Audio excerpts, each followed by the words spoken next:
Waislamu, samanini kama nitakuwa nimewakwaza au nimewakosea kwa kitu ambacho nitakuja kukiongea.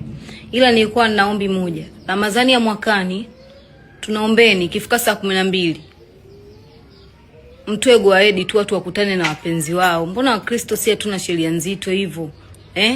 Mnatufanya watu ambao tuna date na Waislamu tunawamisi wapenzi wetu mpaka vichwa vinatuma. Tunaangalia mavideo huko mpaka tunachanganyikiwa.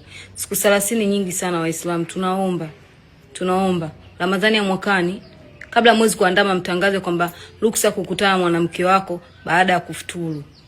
Sawa? Asanteni. Tafadhali dada, tunakuomba hizo laana ziishie hapa. Halo.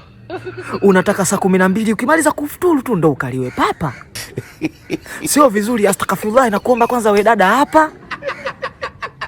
Ngoja tumalize mwezi, mbona wauni yambunye watakuja wataichapa? Hapa.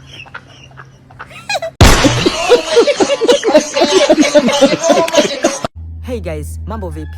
Kwa wale wawekezaji tu, nimefungua chaneli ya WhatsApp inahusiana na masuala ya mikeka tu na ni bure. So kama unahitaji, linki nimekuwekea kwa bio, unaweza ukajoin. Thanks so much.